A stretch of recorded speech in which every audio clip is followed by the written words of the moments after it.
Good morning, children, and welcome to my new class. So, I hope you're all doing really well at home. You're doing your work nicely, completing your work, going through your books, and attending all your Zoom classes. So, now here, as you all remember, that we have finished chapter number 3, noun. Now, today we'll be doing nouns case. Now, here, look here. Just a brief recap what we have done till now. If you remember in the yesterday's class, I discussed with you all these answers. See, you can see here. Yesterday we discussed exercise 3.4 and I discussed all these answers with you. I have completely discussed each and every part and all the answers have been given to you. Right? See here. So we have discussed all the exercises. This is the reason I tell you that it is very important to attend the Zoom class. See, all the answers have been discussed in detail. Whatever doubts were there, the doubts were taken. So, this is how it becomes easier for you to complete your work also. So, let us move on and start chapter number 4, that is nouns case. Now, let us first see what the topic is about. Now, what do you mean by noun case?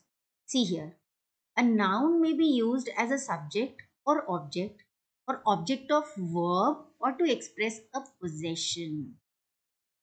Now, this is how we can determine whether the noun is nominative, objective, or possessive. So, these are the three cases that we are going to discuss.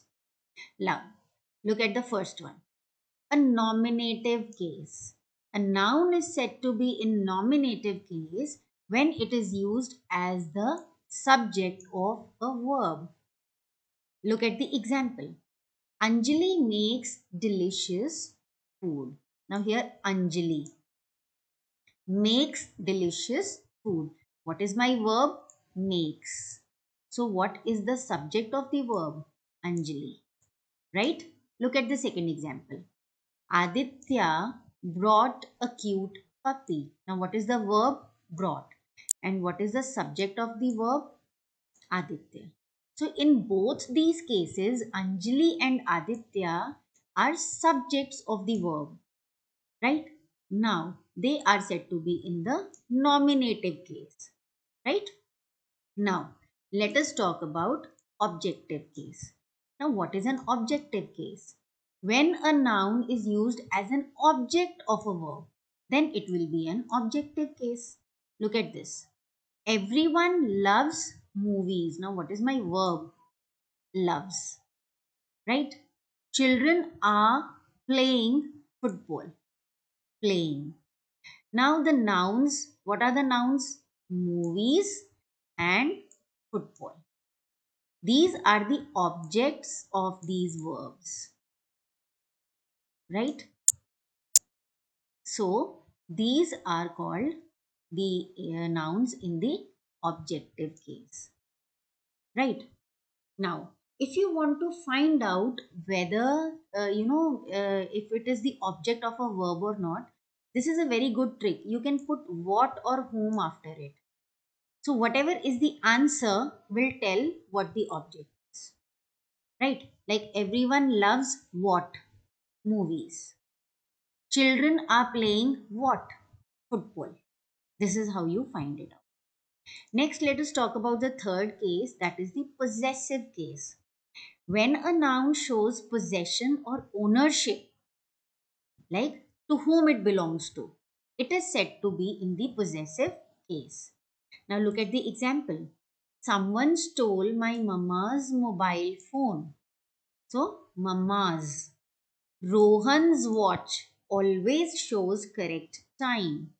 Now, in these two examples, the nouns mama's and Rohan's are possessive case because they denote their ownership or possession.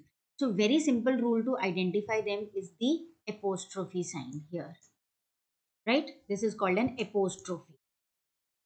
Now, what do the possessive form of nouns do? They tell us about the ownership. They also tell us about the quality. They also give us a descriptive aspect, right? They also tell us about the relationship, and they can be a part of something. Now, how do we form a possessive case? Now, this is not a very easy thing to do because you'll have to follow certain rules to it. First, if we see with a singular noun, we simply put apostrophe s. Like if it is a sister, it will become sisters, right? The dog of my neighbor's dog. This is how it will be done, right? Now, with singular nouns ending in s, if it is already in the plural, we'll put apostrophe in the end. Or we can again put one apostrophe and s along with it. Normally, what we do is we just simply put an apostrophe at the end, like Venus's hot temperature. So we can simply write this as S apostrophe without writing another S. It is understood that. Now with plural nouns that end in S, we add apostrophe after S, right? Like here, the rooms of the boys. So the boys' rooms. Clear. The race of the bikes race. So we don't have to put S after that. Now with plural nouns that do not end in S, like we have children.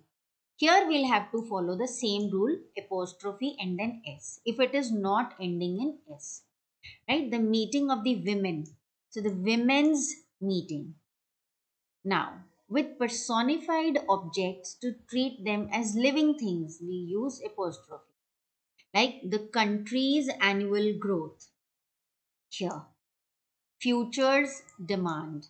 Here also we put an apostrophe and an S. I hope this is clear to you.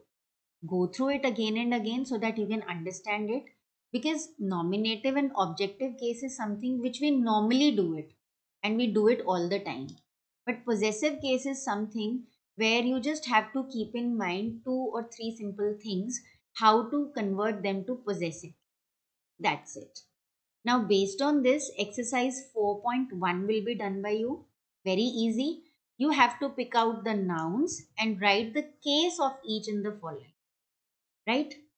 This is going to be very easy. Now, here, Jacob is using his wife's phone. Now, here, as we see, there is an apostrophe here. So, wife's phone. This tells me that it is in possessive case. Right? This is how you have to do exercise 4.1. And 4.2, you have to use the possessive case of the nouns in place of the italicized phrases in the given sentence. Now, I want you to do this. This is going to be very easy again. This building is the hospital for dogs. So, this building is the dogs hospital. Dogs means here what will you do? We will simply write dogs and then apostrophe and hospital.